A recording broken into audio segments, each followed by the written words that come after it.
log on. Okay. I just want to welcome you guys. We are so excited to have you here. The League's proud to be nonpartisan, and we don't support any candidates. We don't support any political parties at any level of government. But we do envision a democracy where every person has the rights and the knowledge and the confidence to participate in public policy decisions in the election process. So we're excited, in keeping with our mission to foster an informed voting public, to welcome you two as presenters this evening. And you're going to speak, as I understand it, on your work on election security and the integrity of our system. For those of you that don't know, please enter questions for the presenters into the Q&A function on Zoom. And the presentation will be recorded tonight, and it will be available on the League of Women Voters of Kent County, Maryland's website.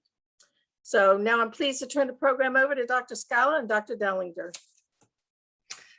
Hi, everyone. Thanks for joining us tonight. I'm going to go ahead and share some slides so you get an understanding of what we're doing and why we're here. Okay. Okay. We can see this, yes? Okay, yes. Perfect. All right, so thank you to Barb for the introduction, and thank you to the Kent County League for having us tonight. We're really excited to be here and share some of the work that we've been working on. This project started, oh gosh, I think in 2017, somewhere around there, and we have kind of branched out into a few different avenues and a few different processes and veins of research, if you will, but all of them come back to election security. And we started with a fundamental question of how to better secure the system in Maryland. And now we're looking nationwide, we're looking at mail voting, we're looking at a lot of other avenues as well. So Josh and I want to take you on a little bit of a journey tonight on what we've been kind of going through in the last few years. And then we will obviously take your questions and, hopefully open up a dialogue and a discussion about some of these issues and how we can better serve, the league, the state, and things like that. Okay, so I'll just give you a little bit of background about myself. That's my picture in case if you can't see me right now. I am an associate professor and the director of the graduate programs in supply chain management at Towson University. So since I work in supply chain and my background's in industrial engineering, I like to look at the voting system as basically a supply chain. And we care about protecting that integrity of the vote. So from the moment it's cast to the moment it's counted, we don't want anything to happen to that vote. We want it to be counted as it's cast. So I envision it as a supply chain, that vote moving through different phases from the actual polling place or through the mail to the Board of Elections to be counted.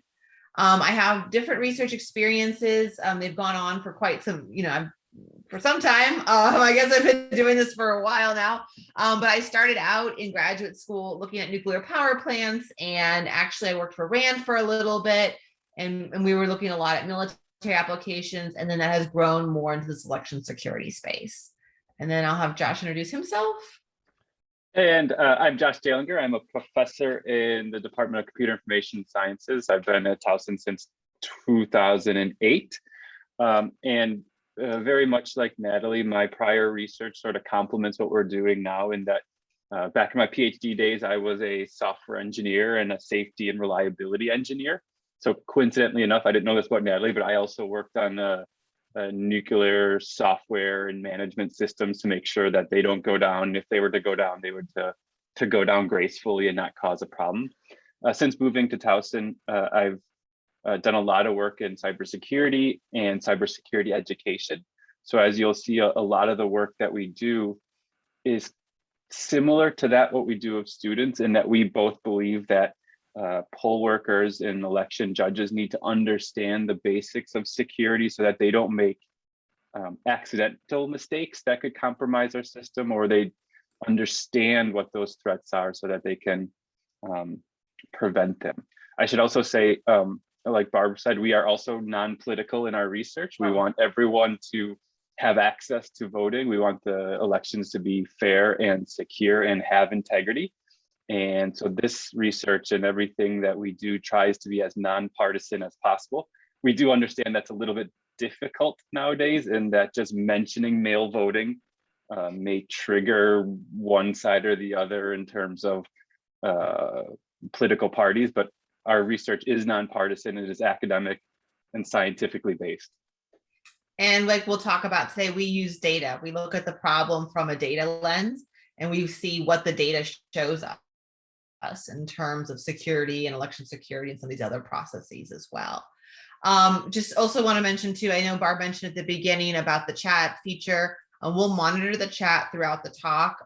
If you have a question, there's a raise hand button as well on Zoom that we can either open that dialogue either throughout the presentation or at the end as well, whatever works best for the league. Okay.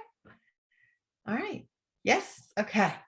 All right. So, we mentioned this a little bit already in our introduction. We care about this typical American and how we ensure that their votes have integrity. So, there has been a lot of discussion about election security in the United States. I'm going to go to the next slide for a second and come back to this in a moment.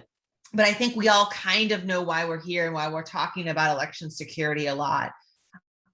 This really started in kind of our scope and our world and the way we've thought about it with the Help America Vote Act in 2002. That was following the Bush versus Gore judicial proceedings following the 2000 presidential election. And so obviously there was the hanging chat issue and some questions at 2000. Help America Vote Act was passed in 2002, and that brought sweeping reforms to our voting processes. That included voting systems and voting access. And we saw ourselves move away from the punch card systems into more electronic and digital forms of voting. Fast forward to 2017, when the Department of Homeland Security revealed that 21 states were targets of attacks to their voting systems during the 2016 presidential election. And then 2 years later, the Senate Intelligence Committee concluded that election systems in all 50 states were targeted in 2016 during the presidential election cycle. Special Counsel Mueller testified in 2019 to Congress that interference from foreign adversaries was ongoing and was expected to continue throughout the 2020 election for the presidential election. And all of that was going on, but also DHS took a step in 2017 by classifying election infrastructure in the US as US critical infrastructure. So now we have election infrastructure having the same level of security, same level of awareness, same level of questions that we see, for example, on our power systems, on nuclear power plants and other bridges and roads and things like that. So that was really helpful in terms of raising the awareness of election security and providing funding and research and scrutiny to the system.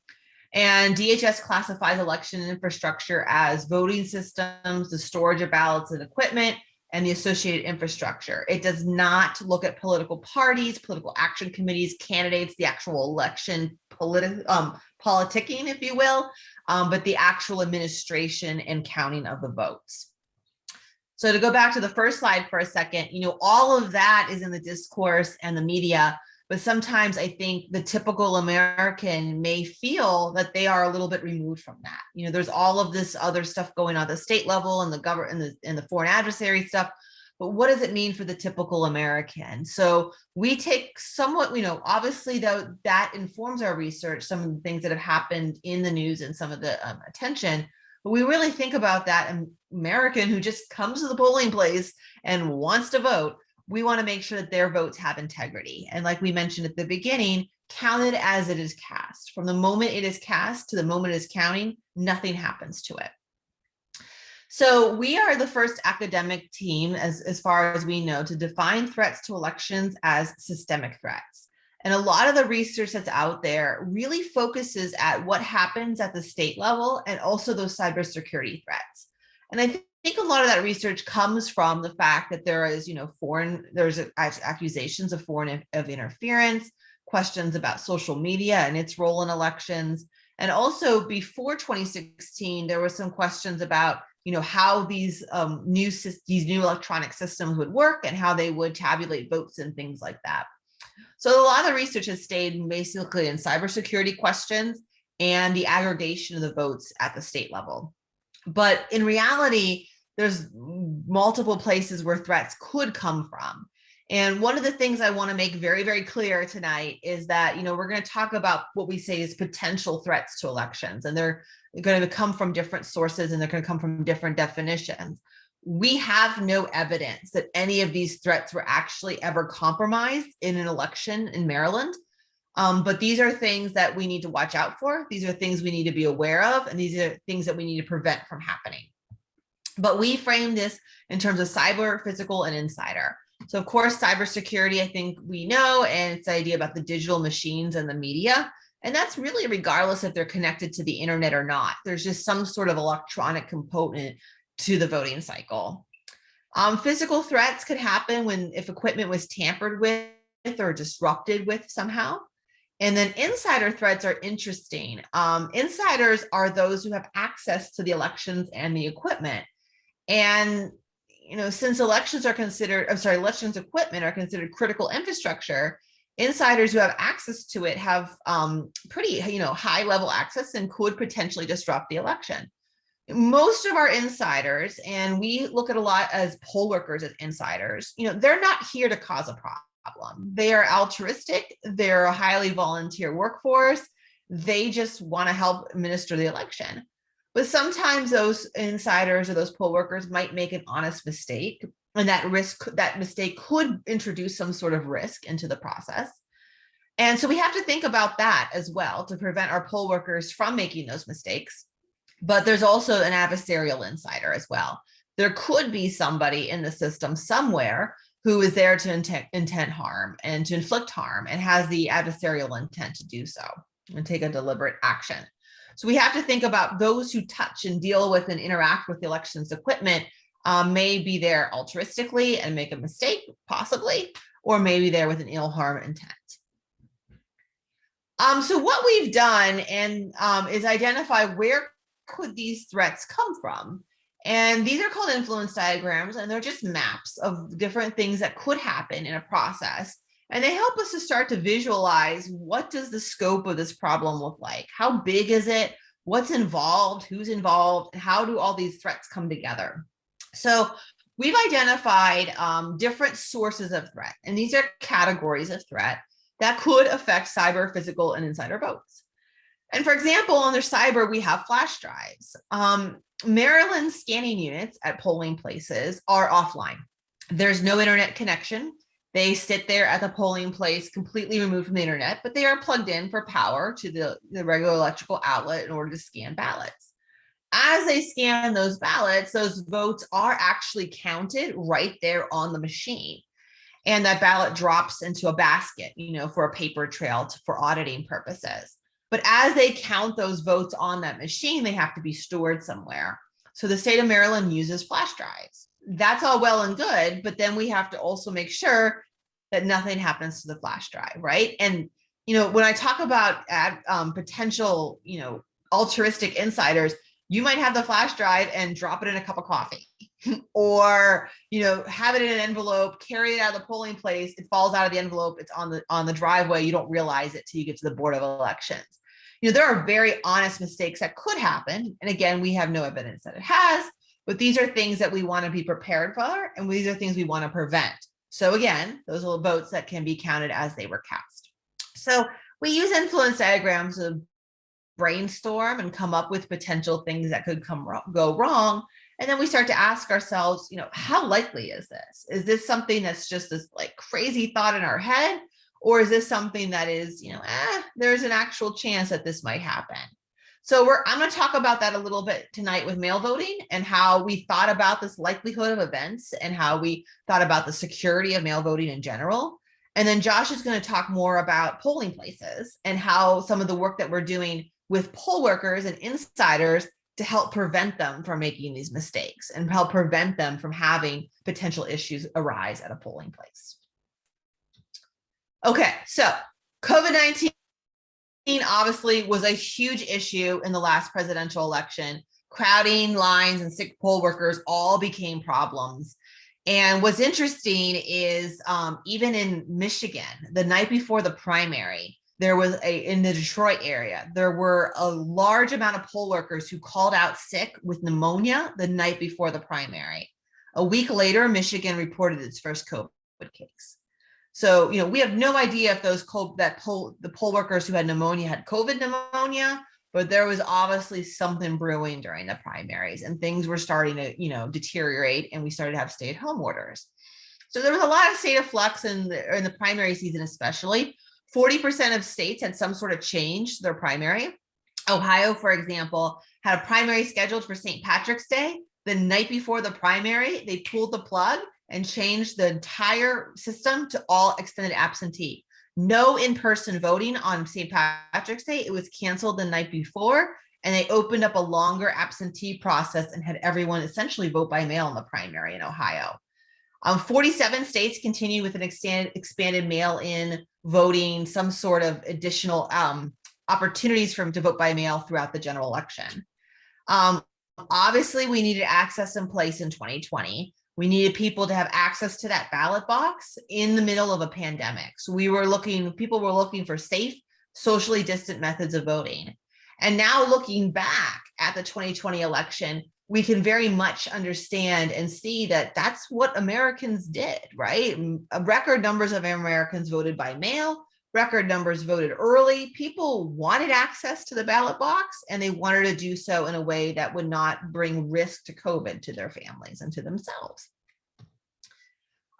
There was a lot of political discourse, and as Josh mentioned as well, and we've been talking about throughout this call, our research is nonpartisan, but there was a very much discourse in the media and about how if mail votes would be legitimate. And if, different candidates were taking different stances on that, but if we strip that for a second and we strip the politics of it and we strip the media out of it, there is still a legitimate research question.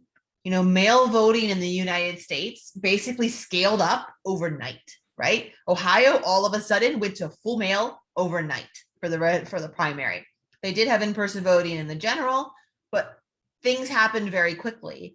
And there is a legitimate research question. When things happen that quickly, can we accidentally introduce threat or risk because we're doing things so quickly and reacting rather than planning?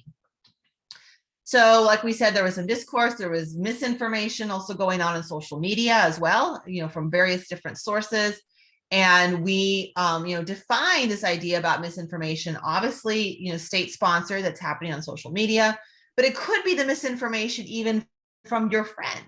He or she might get the wrong piece of data or the wrong information and tell you, oh no, you don't need to sign your ballot envelope when maybe you do. My parents, for example, they live in a different state. They got a mail voting absentee ballot application in the mail before the general election from some sort of like political action committee. They called their local board of elections and they're like, yeah, no, that's not what you use. Don't use that. But it was mailed en masse to a bunch of people in their state, in their county. Misinformation. So it comes from lots of different sources. And again, we look at what the data says, and what our research has concluded, and I'm going to talk about it a little bit tonight, is that a mix of mail voting with in-person voting actually adds complexity to the process. And complexity in this case is good. It makes it harder for an adversary to infiltrate the votes and potentially disrupt them or meddle with the actual votes themselves. And if an adversary would actually be able to interdict into the voting system, their impact would be a lot less than what would be anticipated in a traditional voting system. So mail voting actually helps two ways in the US. It disincentivizes foreign interference and makes it harder for a foreign adversary to interfere with the election. And it also increases access. So to me, that's a double win for democracy. We keep the adversaries out of it and we get more people to the ballot box. All right, so where do we come up with this conclusion about, adding complexity makes it more harder to target, or more harder was bad English, but harder to target? We look at what happened in 2016. And some of our research took a look at those 21 states that DHS originally identified as targeted by adversaries in 2016. And the takeaway really on this slide right here is that the number of targeted states, 56%, this relative percentage of states that were targeted, were on standardized equipment. And a majority of the states that were not targeted were on non-standardized equipment. Standardized equipment basically means the same type of equipment is used throughout the state.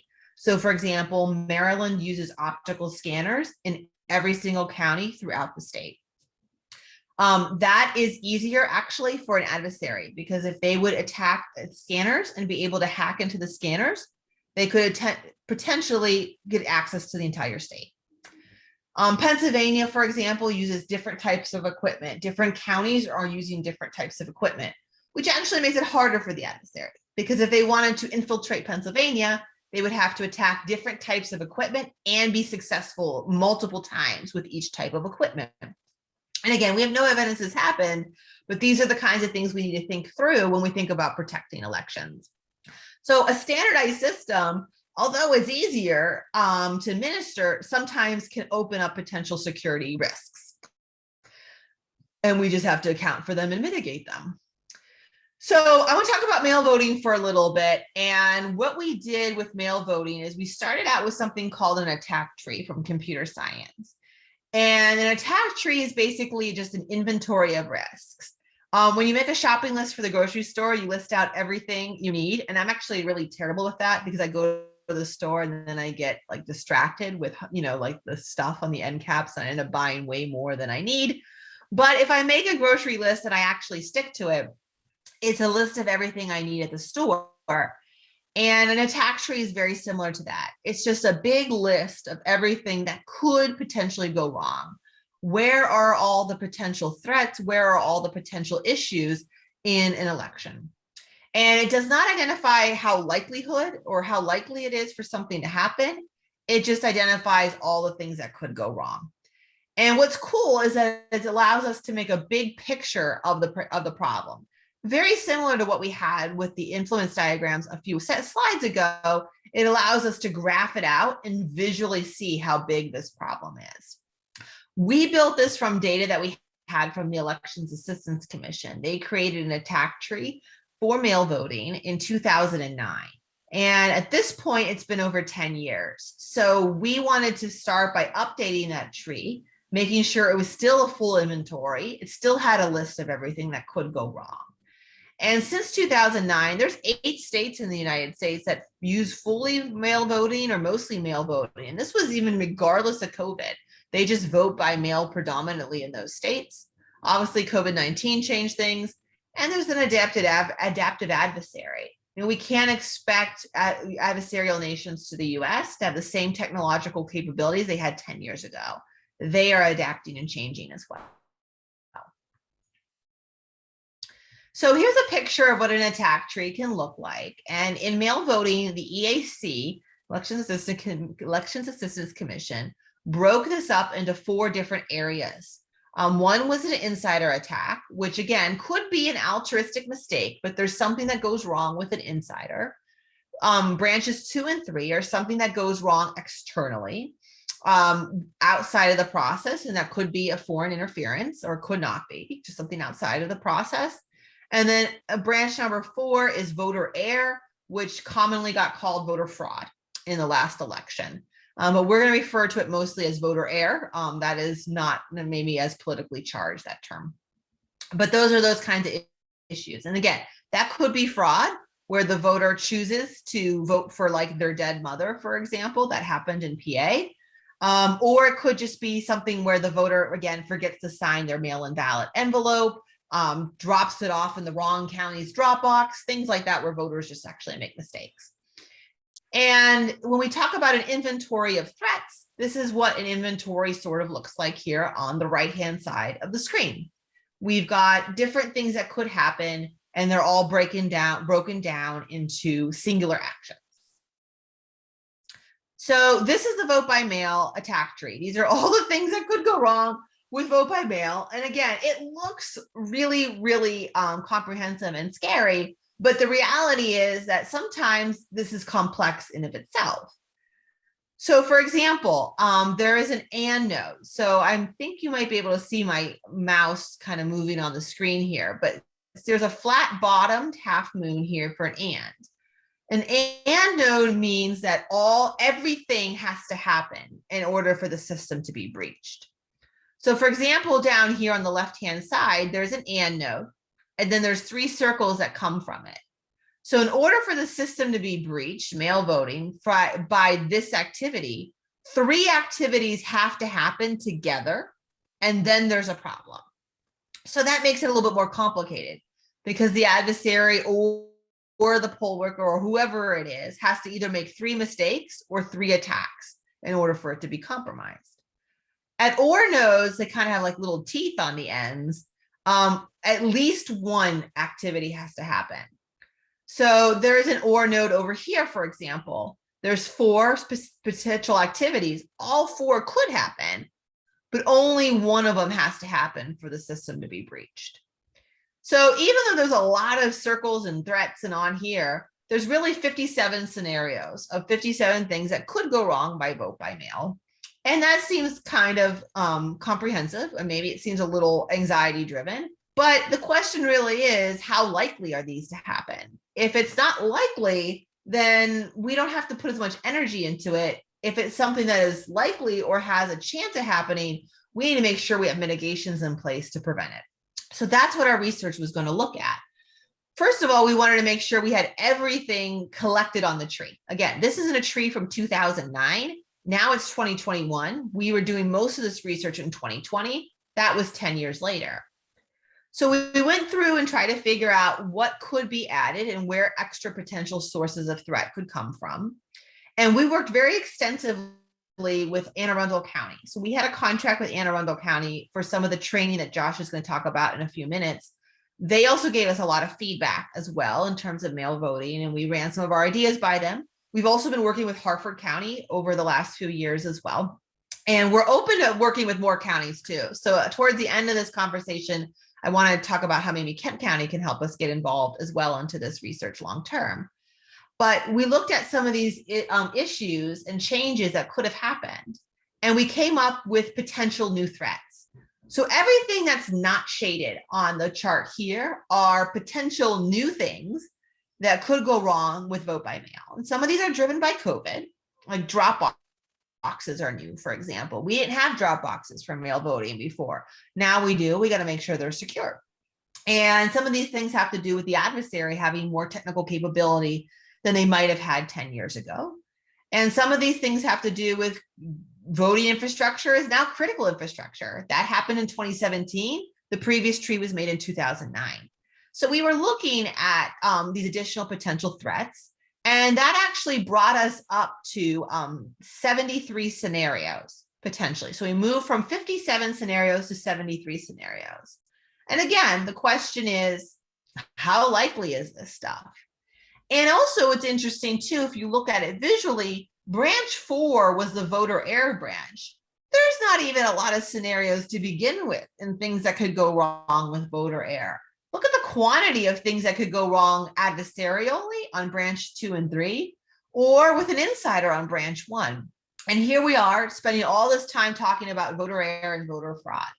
So what I think is cool sometimes about this data is that when we start laying things out visually and then doing our math on them, we start to see what's really going on, stripped away from the discourse, stripped away from the politics of the matter. So here's an example of some of the new threats that were added to the tree. And, I'm not going to get into these in too much depth, but really, I just want to highlight things again, like drop boxes were new in 2020. So we wanted to be careful about that. There was a lot of questions about signature checks and signing ballots, and different states had different rules about that. Issues also about voter ID, which has been an issue and has been a question about voter access for quite some time now. There was voter ID questions with some of the mail ballots and things like that. And it could just be, issues that just things get lost, or they could be more malicious intent, where someone actually breaks into the mail room or manipulates an envelope and has intent to actually cause harm, versus more over here on the right-hand side with errors and unclear instructions, and the voter just makes a mistake. So what we wanted to do is to figure out, of those 73 scenarios, are any of them likely to happen, or which ones are the highest likelihood and which ones are the potential issues? So we use something from mathematics and decision analysis called utility. And utility takes a look at different perceptions of risk and allows us to make a measurement of quantitative measurement of risk. And especially we can do that in what we call imperfect information. So we really don't know the adversary's full capability in terms of a foreign power or someone with an intent. Maybe it doesn't have to be a foreign power, it could just be someone with an intent to cause harm. We also don't necessarily we can't control the voter. We don't want them to make mistakes, but they might. So utility allows us what we call imperfect information, where we can't necessarily control the entire scenario, but we still need to be able to assess some source of risk. So we wanted to assess this on two different dimensions. One of them is attack cost and technical difficulty. These are from the adversary's perspective. If they would try and do something bad, or if an insider would do something bad, how expensive would it be monetarily? And how difficult would it be for them to do that? Would it be something that they could easily do, or they need a lot of technical capabilities to do that? And then discovering difficulty is what NSA typically defines as information assurance. If something would go wrong, can we find out about it? Because sometimes we don't find out when there's hacks and issues in systems. So we want to be able to find out that something might have went wrong. So this is the score that we use and the scale that we use to calculate this. And we adapted some work from two other researchers who looked at a similar problem in terms of utility a few years ago. And I'm not going to show all the math in the interest of time, but essentially what happened is we were able to calculate relative likelihood, of the 73 scenarios on this list, which ones had a stronger risk associated with them than some of the other threats. And what we were able to find here is that actually a majority of our threats fell in insider threat, and they had the highest relative likelihood. Now, one thing to read here, when we see 11%, that does not mean there's an 11% probability. That does not what it means. It does not mean there's a high chance of this happening. It just means from within the list, which ones had stronger risk associated with them than others. So we want, obviously, our risk to be pushed to a lower level likelihood. And when we look at voter error, again, there's not that many threats to begin with, and they actually don't have as high of a likelihood. What's really where a majority of our scenarios are and majority of our attention should be is that insider threat. And notice with the external threat, look how low the likelihood is. It's also pushed very low, and which also helped to support our hypothesis that we talked about earlier in the slide, that adversaries aren't really incentivized to attack mail voting. So we graphed it out on a big graph here. And this is kind of, I don't know, it looks kind of like a hot mess, I think, but this is every single one of the scenarios that we have. And if they're shaded white, that means it comes from an external actor. If they're shaded yellow, they could be potentially from an insider. And if they're shaded black, it's voter error. And again, we see all of this external threat pushed to the left-hand side of the screen, pushed towards low likelihood, because it's difficult. If an adversary would attack, for example, a mailbox, they would have to break into that mailbox, and what are they going to get in a USPS mailbox? 4 votes? That can't necessarily impact the election on a grand scale. They're going to have to hit every single drop box in the state. They're going to have to do multiple avenues. They're going to have to interdict in a mailroom. These are very difficult things. They're things we're going to find out about if they happen as well. So the complexity of mail voting, the scattered nature of votes all over the state in multiple drop boxes, multiple mailboxes, moving through the post system, going to multiple counties, actually makes it extremely difficult for an adversary to interact and cause harm into the system. We do see some threat with some insiders, but we're going to talk about insider training in a second, and we can adapt some of this training that we've done at polling places for insiders in mail voting as well. And we've had some conversations early with the state about potentially doing that, but we're looking at ways to help train insiders who are part of this process to not make mistakes and to be aware of things that might be going wrong and hopefully help us mitigate those things. And in terms of voter error, we've had lots of mitigations for voter error and voter fraud in place for decades, even before COVID-19. And those worked in 2020. We have a lot of evidence that in a lot of states, potential voter error issues were caught. Some states were able to call those ballots and have the voter, come into the polling place, and depending on the state laws, allow them to either recast a ballot or sign the ballot or resolve the issue. We also found, like, if fraud in its case would happen, like I mentioned, that one case in Pennsylvania, there was 3 cases in Pennsylvania. We're going to find out about it. Lots of mitigations in place, and those did work in 2020. So here's some of our threats of most concern. And again, these are not probabilities. These are just strengths. And the big takeaway on the slide here is that no new threats identified of high concern. So remember those non-shaded threats I had on the slide where we talked about adding potential threats and making sure that we covered everything since the 2009 attack tree.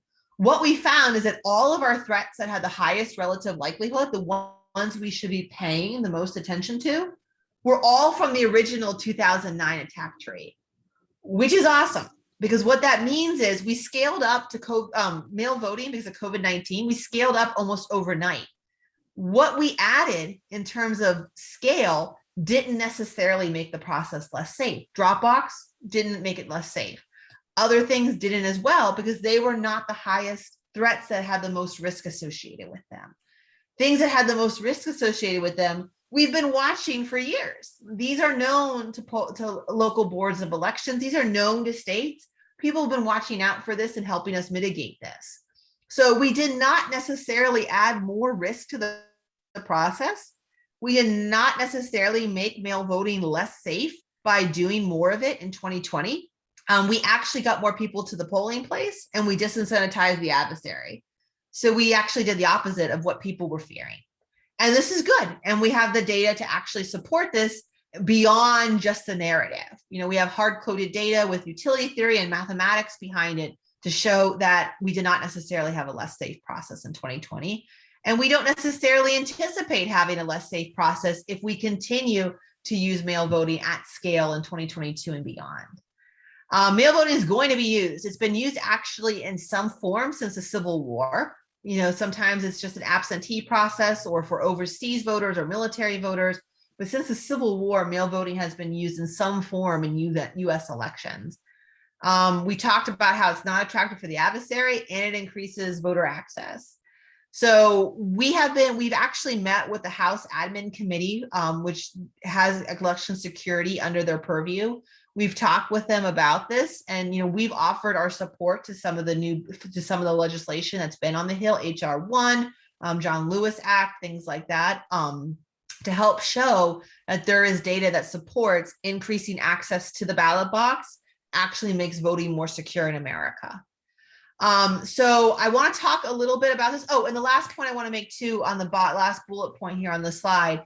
When we understand where vulnerabilities might be in the process, then we can help elections officials at the county level who may not have a lot of resources or time or energy because they're doing 100 different things, apply security measures and help them identify what they need to be focused on as well in order to have a secure process and help prevent potential risks from becoming issues in an election as well. Okay, so that's what I wanted to say about mail voting. I'm going to turn it over to Josh. I'll ask Barbara too. Do we want to take questions on mail voting now, or do we want to talk about polling places first? I don't think there's anything in the chat right now, although maybe I can't read it. I don't see anything in the chat. So okay. Josh, you want to just continue? Yes. Sure. And of course, if there's any questions throughout, you're welcome to stop us, and we're happy to answer questions. Being teachers, we're quite used to that, and we encourage that. So Natalie presented our more recent work on looking at mail-based voting and some of the risks and threats involved, right? But in any other year before COVID, most of us voted in person at a polling place, right? So although it wasn't a big part of the discourse over the last year, right, this is still integral to our voting processes. And Natalie, you'll need to flip the slides for me. Just let me know when. Yeah, right. So when we go to that voting, those polling places, right, we interact with poll workers. These poll workers are our friends, our neighbors, our family members. And in Maryland, it's 30,000 poll workers that are needed in a presidential election year to facilitate that process. Across the country, it's nearly 1 million different poll workers that are needed. And oftentimes these poll workers are highly seasonal in that they might be trained a little bit over the summer to start to help facilitate this. In some cases in Maryland, some of these poll workers are hired day of the election, right? Which is a little bit concerning to us, right? Just like if you were to go into a restaurant or to a clothing store, if things in that restaurant look dirty, look messy, if the clothes are all scattered, you're not going to get a good feeling about it. Same thing at a polling place. We want a voter to walk in. It should look, clean, so that, or clean and organized, so that when they vote, cast their vote, they have this feeling of that their vote will be counted as intended. Right. So a lot of our work prior to looking at mail voting, next slide, Natalie, was concerned with, are poll workers and election judges prepared to be able to identify any threat that may arise, and will they be able to mitigate it? Right. So these are nearly 1 million poll workers and election judges across the country, or the 30,000 within Maryland. They're our first line of defense, right? They're the ones who can potentially identify something going wrong as it happens and try to mitigate it. Unfortunately, they receive in Maryland very little or no training specific to the cybersecurity threats with the different election voting processes.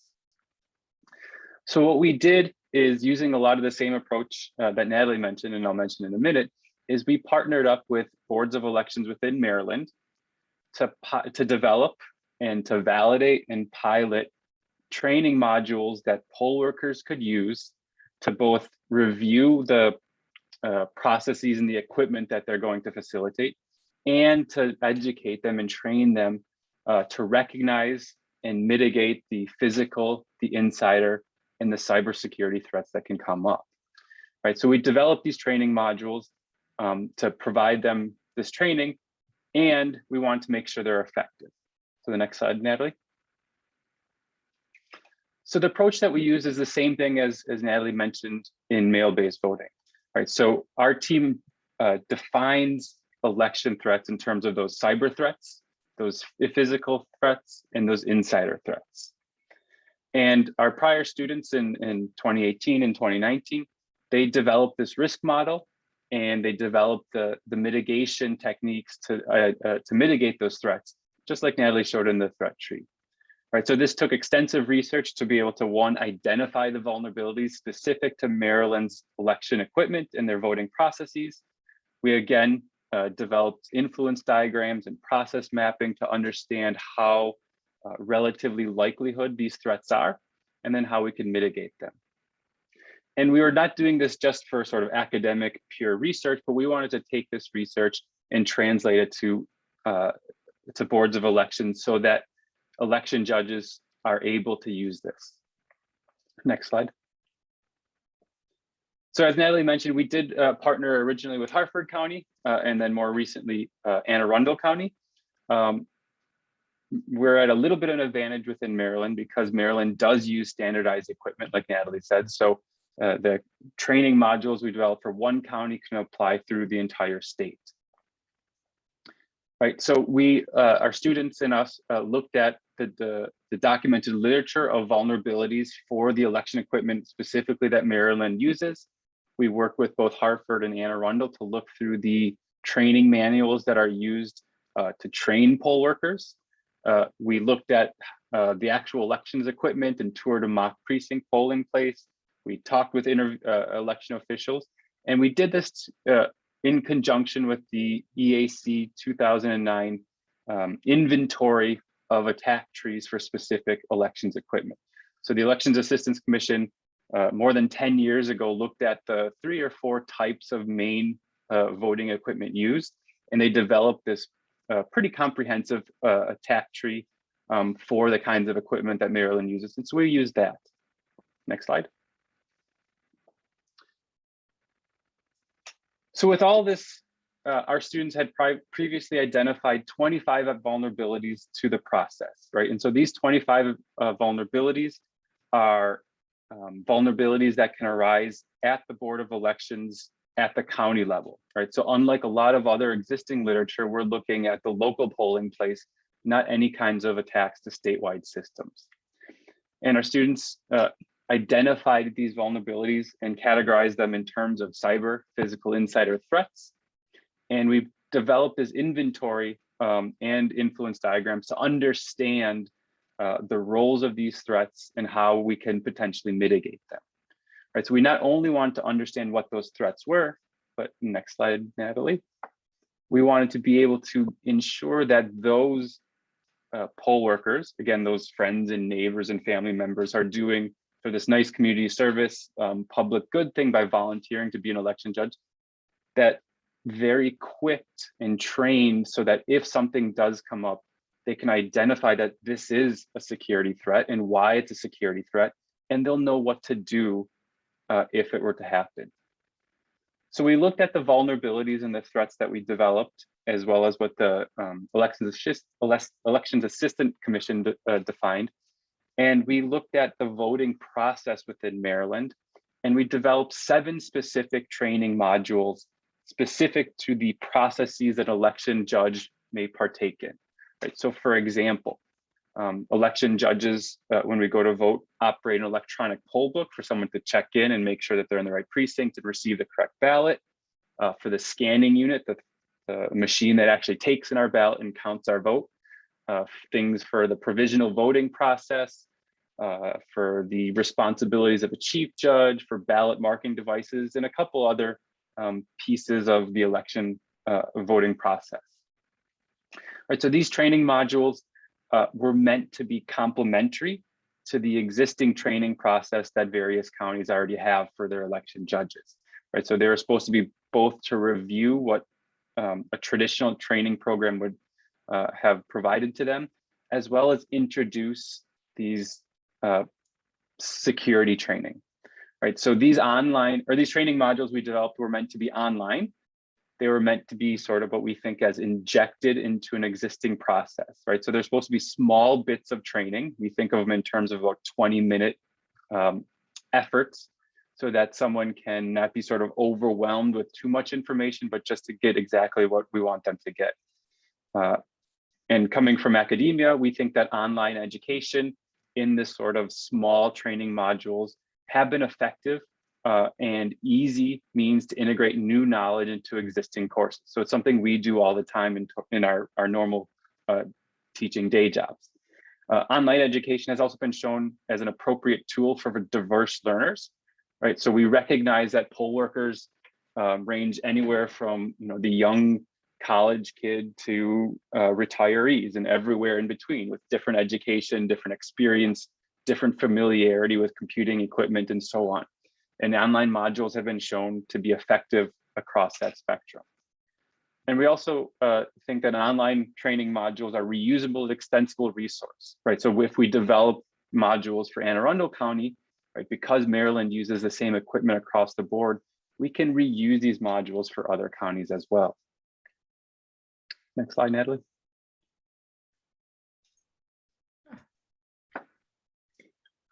So an example of a training module is shown on the screen here. And these training modules are, again, meant to do a couple things, right? So they're meant to review how to use some particular piece of election equipment, right? So this is something that predominantly what the training in Maryland has been for election judges in the past. So simply, how do you set up the electronic poll book? How do you use electronic poll book? How do you shut it down, right? So we wanted to provide some review for that. But what our modules also introduce that the Maryland process doesn't have currently is what are those cyber threats, those insider threats, and those physical threats specific to this equipment. So the screenshot here is for how to operate the electronic poll book. All the cyber threats, insider threats, physical threats are specific to this poll book. And we didn't want to just, again, throw a bunch of content up there. We, as professors, we understand that just providing information doesn't do it, right? It has to be provided and presented in a way that is conducive to learning, right? So these modules are built on all kinds of pedagogical research, right? So first of all, these modules are utilize something called segmentation. So in any page, we're not providing a lot of material so that the poll workers aren't sort of cognitively overloaded. They can focus on just the content we want them to obtain. And then it also employs something called interactivity. So in each little section here, right, so this one has a couple sections, one on equipment management, cyber threats, insider threats, and so on. What an election judge will do is they'll go through the cyber threats, hopefully learn what they are, what to do if something comes up, and to make sure that they're actually learning. Each page has a series of assessment questions, right? So for example, if this thing happens with a poll book, what do you do? And then there's multiple choices in which they have to select one. Pedagogical research will tell you that someone will learn better if you give them immediate feedback, right? So to encourage election judges to, again, attain this knowledge and get encouragement that they're learning it, or to correct them where they're wrong, these questions will give immediate feedback that they're answering correctly, they're answering incorrectly. And the way that this training module is set up is that an election judge can't move on into the training process until they answer all questions correctly, right? So this is supposed to try to reinforce that they learned something and then again, correct where they went wrong. Next slide, Natalie. So we developed these 7 training modules in conjunction with Anne Arundel. So our students and us would develop them. We would go back and forth through several iterations with Anne Arundel County and with Harford County to make sure that our content was correct. We could validate with their actual process. And we wanted to make sure that this could be deployed and used in an open fashion. So Towson University and Computer Science Department is pretty well known nationally in terms of cybersecurity education. So what we did is we leveraged one of our existing tools within the university, a tool called Security Injections at Towson, which is an e-learning platform developed about 10 years ago. So this platform was developed with a very similar idea, but for young students, right? So for young computer scientists or anyone in IT, we believe that they need to learn security early on, right? So we can't just teach them all about computer science and then say, here at the end, you have to also be secure with it.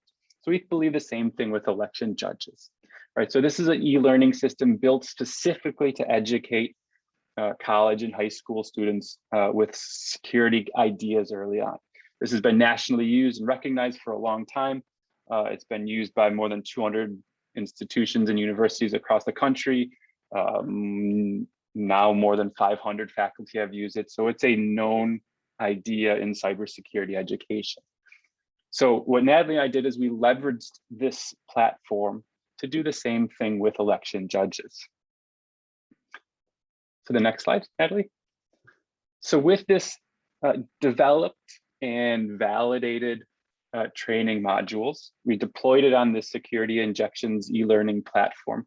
We wanted to make sure that not just our friends in Anne Arundel County think that these are good, but that these training modules are actually effective in conveying the knowledge that we want poll workers to develop, right? So we want to do what academics do, and we wanted to do an actual study to show that these things actually work. So we designed a pre-test, post-test type of study where we worked with current and potential poll workers to see whether after interacting with our training modules, they learned something, right? They're actually able to identify and would know what to do if a security threat came up in one of these 7 election processes. Right, so these training modules, again, focus on the cyber physical insider threats. We wanted to test their knowledge before working with our modules and afterwards. This pre-test, post-test consists of 15 questions specifically mapped to the influence threats, the influence diagram threats. We used 3 of our modules specifically to test this for. So we ran a pre-test, post-test study on the scanning unit, the electronic poll books, and then also for provisional voting. And again, we wanted to see whether or not a election judge, someone who has served as an election judge in the past, or someone who could serve as an election judge in the future, that they actually got something out of this. Next slide. So for example, right, in the pre-test and post-test, it was the same 15 questions. One of the questions might be, if you were to be at an electronic poll book, if that was your job for the day as an election judge, if you have to leave your poll book station, what should you do, right? Do you just nothing or turn it off or whatever, right? So if you were to just walk away from an electronic poll book, this would be a threat, because if no one's monitoring it, someone either accidentally or an adversary could come and do something with it. So an election judge should know what to do, right? So the pre-test and post-test would ask questions like this, right? So this question in particular maps to one of the physical threats from the influence diagrams. And we want to make sure that our modules would train them properly to handle this situation. Next slide.